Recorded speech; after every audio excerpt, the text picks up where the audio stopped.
Lama diam, Sule akhirnya bongkar alasan pisah dari Natalie Holzer. Aib Ibu Azam terkuak. Rumah tangga Sule dan Natalie Holzer, keponakan Astrid Kuya, harus kandas di tengah jalan. Entah karena masalah apa, namun Sule dan Natalie Holzer sepakat untuk berpisah. Baik Sule dan Natalie kini sudah bahagia hidup masing-masing. Natalie bahkan dikabarkan akan segera lepas masa janda. Lama diam baru-baru ini, Sule buka suara soal alasan cerai. Sule mengungkapkan alasan dirinya enggan banyak bercerita soal perceraian dengan Natalie Holzer. Ia banyak menahan diri karena menilai permasalahan di balik perceraian cukup diketahui oleh Tuhan dan kedua pihak saja. Pria bernama Asri Sutisna itu juga memilih irit bicara demi menghindari kekeliruan atau salah bicara.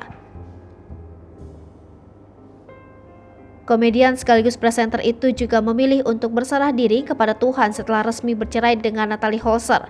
Setelah kasus perceraian berakhir, Sule kini mengaku hanya fokus melanjutkan kerja dan bisnis demi anak-anaknya.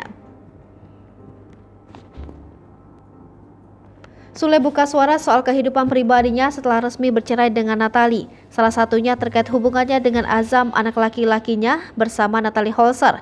Ia mengaku rindu menyaksikan kebersamaan Azam dengan anak-anak Sule lainnya, yaitu Rizky Febian, Putri Delina, Rizwan hingga Ferdian. Komedian sekaligus presenter itu kemudian menjelaskan bahwa dirinya masih bisa memahami situasi yang kini dihadapi. Sule tidak masalah jika putranya diasuh oleh Natalie selama dia tetap bertanggung jawab sebagai seorang ayah.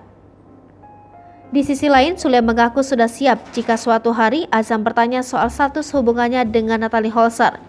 Ia bakal menjelaskan hubungan mereka secara apa adanya, serta membebaskan Azam untuk menilai ayahnya sendiri. Hai pemirsa Sri Popo TV, jangan lupa komen, like, dan subscribe, serta tonton terus berita-berita terupdate lainnya ya.